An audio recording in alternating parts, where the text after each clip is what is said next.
سيدنا ومولانا محمد بن عبد الله الأمين وعلى آله وصحبه أجمعين وعلى كل من دعا بدعوته واستنى بسنته واهتدى بهديه إلى يوم الدين. أما بعد، قال النبي صلى الله تعالى عليه وسلم: الراحمون يرحمهم الرحمن تبارك وتعالى يرحموا من في الأرض يرحمكم من في السماء. رواه الترمذي وأبو داود. صدق الله وصدق رسوله النبي الأمي الكريم، ونحن على ذلك لمن الشاهدين والشاكرين، والحمد لله رب العالمين. إن الله وملائكته يصلون على النبي يا أيها الذين آمنوا صلوا عليه وسلموا تسليما. اللهم صل على سيدنا محمد وعلى آل سيدنا ومولانا محمد وبارك وسلم. جزا الله عنا نبينا محمدا صلى الله عليه وسلم بما هو أهله. اللهم صل على سيدنا محمد في أول وأوسط وآخر كلامنا. بزرگان محترم، برادران اسلام اور عزیز نوجوانوں،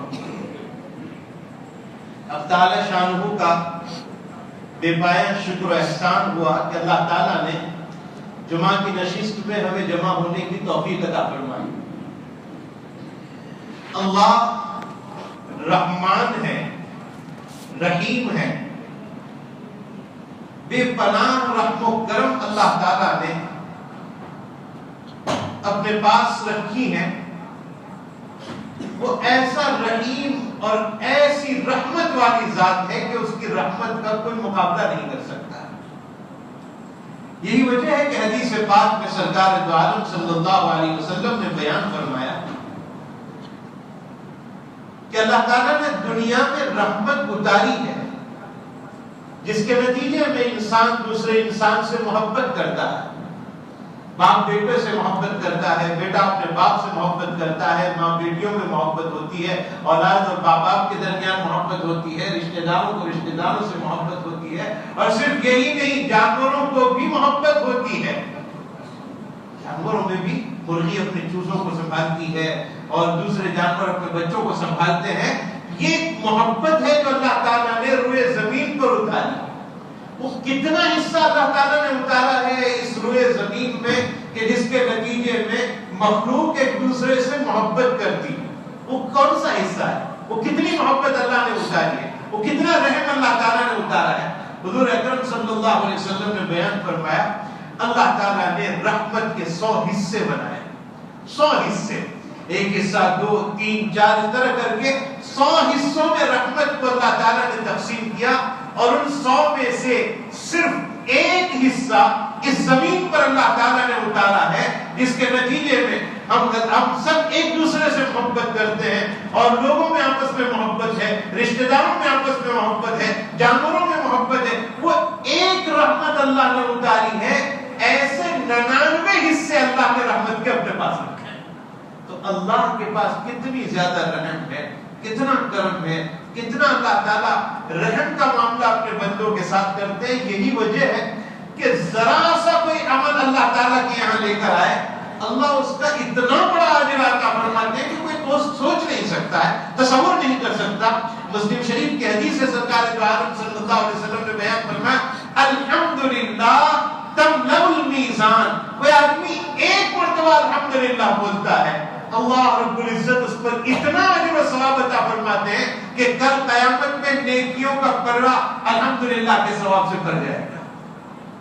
اس میں مختلف علماء کرام نے جو کچھ باتیں کہی ہیں وہ علماء حدیث اپنے حدیث کے درس میں بیان فرماتے ہیں. بہرحال صرف الحمدللہ کے بولنے پر اتنا بڑا ثواب. یہی وجہ ہے کہ حضرت داؤد علیہ السلام نے اللہ تعالیٰ سے ایک مرتبہ درخواست کی، اور امام راضی وغیرہ نے اس واقعے کو ذکر کیا.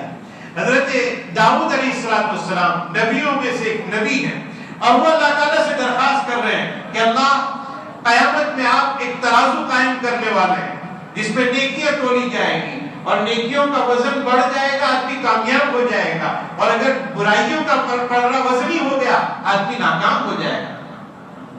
فَأَمَّا مَنْ ثَقُلَتْ مَوَازِينُهُ فَهُوَ فِي عِيشَةٍ رَاضِيَةٍ. جس کی نیکیوں کا پلڑا وزنی ہو گیا وہ خوشگوار زندگی میں ہوگا، یعنی جنت میں ہوگا. وَأَمَّا مَنْ خَفَّتْ مَوَازِينُهُ فَأُمُّهُ هَاوِيَةٌ. جس کی نیکیاں کم ہو گئی، نیکیوں کا وزن کم رہا، تو وہ جہنم میں جائے گا۔ اللہ تعالیٰ ہماری حفاظت فرمائے۔ تو حضرت داؤد علیہ السلام نبی ہیں اور اللہ تعالیٰ کے سامنے ریکویسٹ کر رہے ہیں، درخواست کر رہے ہیں کہ اللہ کل قیامت میں آپ میزان عدل قائم کرنے والے ہیں، ترازو قائم کرنے والے ہیں، میں دیکھنا چاہتا ہوں کہ وہ ترازو کتنی بڑی ہوگی۔ تو اللہ کے لیے تو کیا مشکل ہے، اللہ تعالیٰ نے حضرت داؤد کی نظر سے سارے پردے ہٹا دیے اور سامنے وہ ترازو نظر آ گئی۔ تو حضرت داؤد نے جب اس ترازو کو دیکھا، اور میں یہ اپنی طرف سے نہیں کہہ رہا، محدثین میں امام خستلانی رحمۃ اللہ علیہ نے اپنی کتاب میں اس کو ذکر کیا ہے، مفسرین میں حضرت رازی رحمۃ اللہ علیہ نے اس کو ذکر کیا ہے۔ حضرت داؤد علیہ السلام کی اس درخواست پر سارے پردے ہٹ گئے اور وہ ترازو سامنے نظر آ گئی، اور اس ترازو کو دیکھا کہ اتنی بڑی ہے، اتنی بڑی کہ اس کے ایک پلڑے میں اگر ساتوں آسمان اور زمین کو رکھ دیا جائے تو سمجھ جائے۔ حضرت داؤد اس کو دیکھ کر بے ہوش ہو کر گر پڑا، اتنی بڑی ترازو۔ جب ہوش آیا تو اللہ تعالیٰ سے درخواست کی کہ اللہ، سوال پوچھا، اے اللہ اتنی بڑی ترازو جس کے ایک پلڑے میں ساتوں آسمان اور ساتوں زمین سما سکے، اے اللہ تیرا وہ کون بندہ ہوگا جو تیرے سامنے اتنی نیکیاں لے کر آئے کہ اس کی نیکیوں سے وہ پلڑا بھر جائے گا؟ ایسا کوئی بندہ ہوگا کہ جس کے پاس اتنی نیکیاں ہو، اتنی خیر ہو، اتنے برکات ہو، اتنے ثمرات ہو اور اتنی اچھائیاں اور بھلائیاں ہو کہ اس کی نیکیوں سے اس کا پلڑا بھر جائے؟ اس لیے کہ اتنا بڑا پلڑا تو کس کے پاس اتنی نیکیاں ہوگی؟ سنو میرے بھائیو، اللہ تعالیٰ کیا فرماتے ہیں؟ اللہ تعالیٰ نے فرمایا داؤد تمہیں نہیں معلوم کہ کس کا پلڑا بھر جائے گا، تمہیں نہیں معلوم۔ داؤد تم کیا سمجھتے ہو؟ میرے راستے میں اگر کوئی کھجور کا دانہ اخلاص کے ساتھ، اللہ فرماتے ہیں میری رضا کے لیے اگر کوئی کھجور کا دانہ صدقہ کرے گا تو میں اتنا رحم کرنے والا ہوں کہ اس کے اس صدقے پر اتنا ثواب دوں گا کہ اس کی نیکیوں کا پلڑا اس کے ثواب سے بھر جائے گا۔ تو اللہ دینے پر قادر ہے، اللہ رحیم ہے، ارحم الراحمین ہے، سب سے زیادہ رحم کرنے والی ذات اللہ کی ذات ہے۔ وہ اسی رحم ہی کا نتیجہ ہے کہ وہ ذرا سی بات پر کبھی اتنا نواز دیتے ہیں کہ جس نوازنے کا ہم تصور نہیں کر سکتے کہ اللہ تعالیٰ نے کس بات پر ہمیں نواز دیا۔ کوئی کار خیر کرے تو صحیح، کوئی قدم اٹھائے اور اس قدم کے اٹھانے کے بعد اللہ تعالیٰ کی طرف متوجہ ہو تو اللہ تعالیٰ بہت نوازتے ہیں، بہت نوازتے ہیں اور مانگنے والوں کو بہت عطا فرماتے ہیں اللہ تعالیٰ۔ مجھے یاد آ رہا ہے کہ دہلی میں ایک مرتبہ ایک بزرگ جو گزرے تھے جن کو دنیا خواجہ باقی باللہ کے نام سے یاد کرتی ہے، بہت بڑے اللہ کے ولی، بہت نیک، بہت راتوں میں عبادت کرنے والے، تہجد گزار، بڑے نیک آدمی، اور کئی سو سینکڑوں لوگ ان کے ہاتھوں پر بیعت ہوئے تھے۔ حضرت خواجہ باقی باللہ رحمۃ اللہ علیہ غریب آدمی تھے، اللہ کے نیک بندے تھے۔ ایک مرتبہ اچانک 15-20 لوگ مہمان آ گئے ان کے،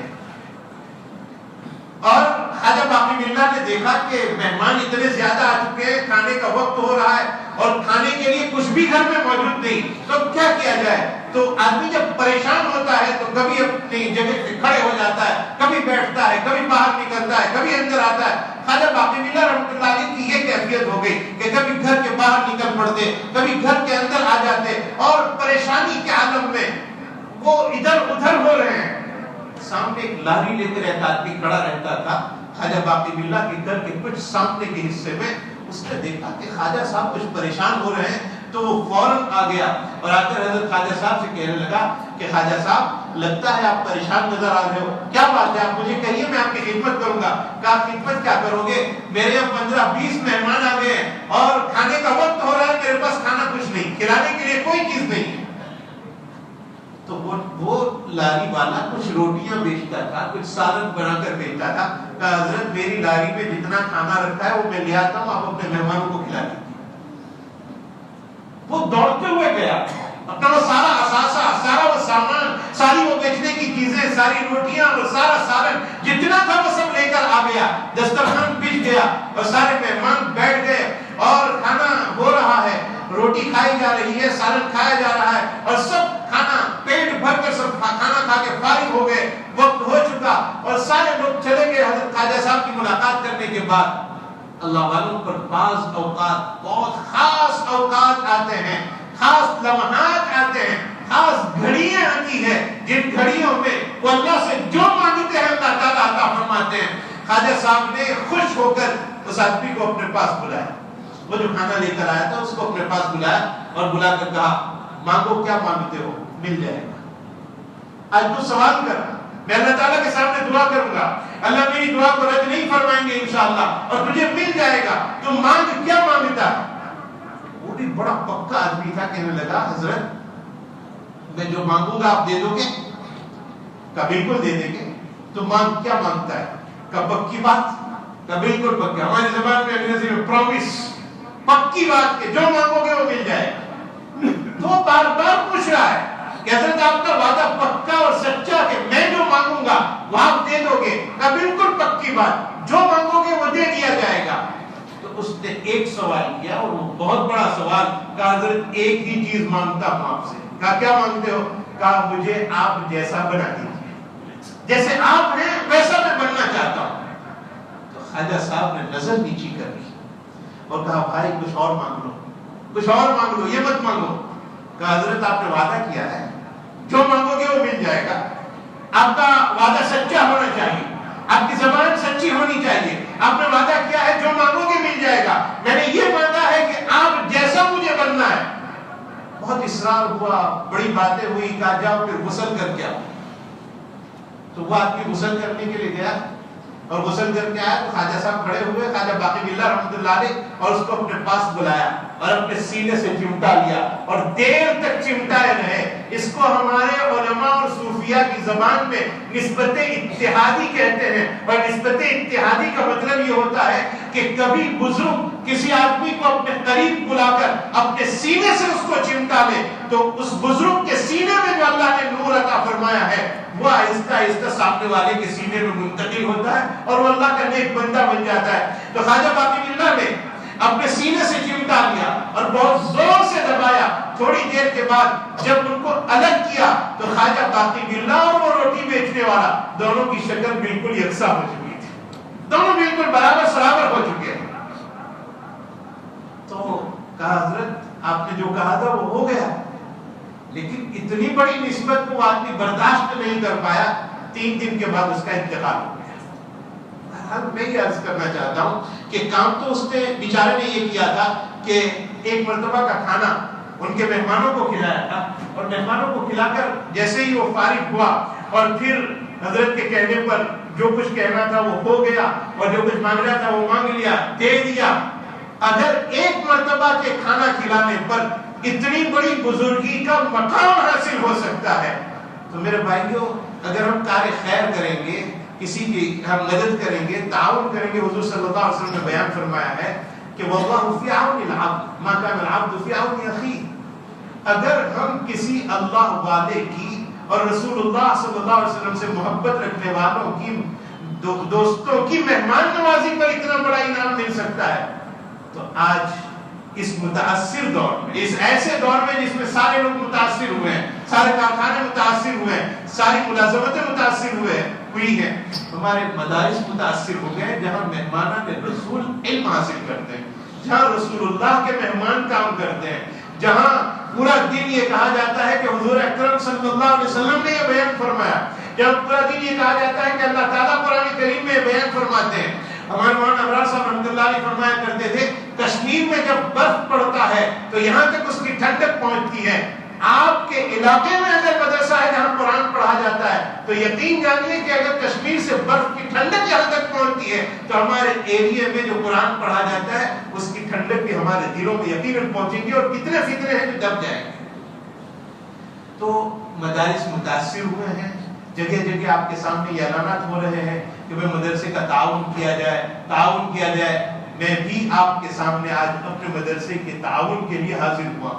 ہمارا جامعہ فیض سلیمانی گھوٹی نروی آپ کے قریب میں ہے، ہم اس کے چندے کے لیے ہر جمعہ کو کہیں نہ کہیں جاتے ہیں۔ آج آپ حضرات کے سامنے آئے ہیں، آپ سے درخواست ہے کہ للہ فی اللہ جو آپ دینا چاہیں، زکوٰۃ صدقہ للہ، آپ تعاون کرتے ہوئے جائیں۔ مسجد کے دونوں کنارے پہ ہمارے دوست احباب کھڑے رہیں گے، ہمارے الیاس بھائی، سلیم بھائی، آپ ان کے جو کچھ آپ دینا چاہے، جس طرح دینا چاہے آپ دے سکتے ہیں، تعاون کرتے ہوئے جائیں. دنیا میں تھوڑا بہت دیں گے، آخرت میں اجر اللہ تعالیٰ بہت دگنا عطا فرمائیں گے. اللہ ہم سب کو عمل کرنے کی توفیق عطا فرمائے. وآخر دعوانا الحمدللہ. جن کی سنت باقی ہو پڑھیں.